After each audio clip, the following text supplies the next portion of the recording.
avez choisi. Allez-y, allez-y. Voilà, monsieur le présenter. Merci. Je m'appelle Momar Mbaye.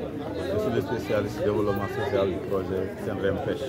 Et là, vous pouvez parler un peu du projet Oui, le projet, c'est un projet sur financement Banque mondiale à hauteur de 100 millions de dollars répartis entre le ministère des Pêches et le ministère de l'Environnement pour une durée de 6 ans. Et le projet intervient pour la pêche au niveau de la côte, notamment dans la région de Casamance, de Fatick, de Thiès, Louga et Saint-Louis. Mais aussi on intervient au niveau des régions continentales comme Sédhiou, comme Kolda et comme Kédougou. Vous êtes en visite dans la cité balnéaire. Qu'est-ce qui motive justement cette visite? Voilà, bon, parmi les investissements prévus par le projet, il y a un important investissement qui est prévu au niveau de Cap Skirring.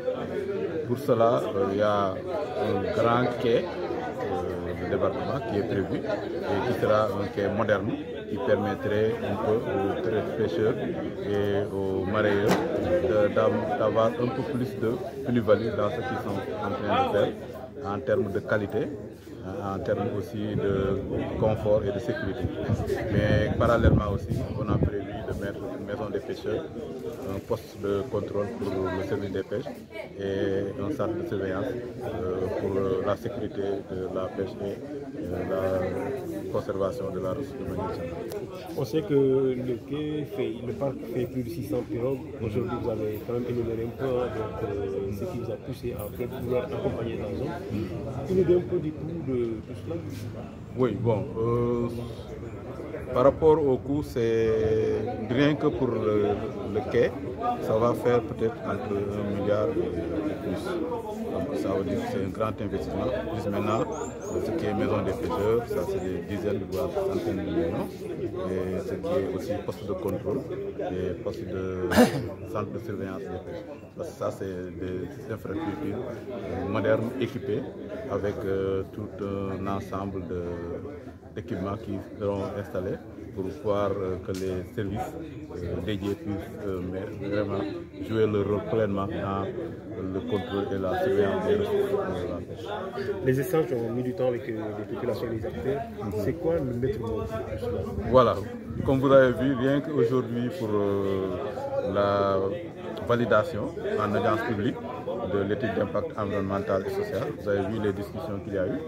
C'est une étape normale, une étude d'impact environnemental et social découle déjà d'un screening qui dit que cette activité nécessite une étude d'impact environnemental. Une fois que cela est fait, il y a des TDR qui sont validés par la direction de l'environnement et un cabinet agréé. On ne peut pas prendre n'importe qui pour faire une étude d'impact environnemental et social. Une fois que tout cela est en place, ce cabinet fait cette étude en faisant des consultations à l'ensemble des acteurs. Et une fois qu'il finit son document, on le valide ou le prévalide au niveau d'un comité technique présidé par le gouverneur. Une fois que cette étape technique est passée, on vient au niveau des populations faire une validation populaire. Donc, on a une audience publique. Donc ça, vraiment, vous voyez, en termes d'étapes, rien que depuis le début de l'année jusqu'à, par exemple, au 9e mois, on est sur ce processus. Et après, on va vers l'évaluation des offres. On a fait des appels d'offres pour les entreprises qui doivent soumissionner. On va, la semaine prochaine même, statuer sur les entreprises et voir comment aller de l'avant en respectant dans tous les cas toutes les procédures nécessaires au niveau du ministère des Finances, au niveau du ministère de l'Environnement, au niveau du ministère des Pêches. Donc vous voyez, il y a déjà 3 entités ministérielles qui interviennent dans le processus. Donc une fois que tout sera normé, on va aller dans le sens de la construction des infrastructures, aussi bien le quai, la maison des pêcheurs, et les centres de surveillance.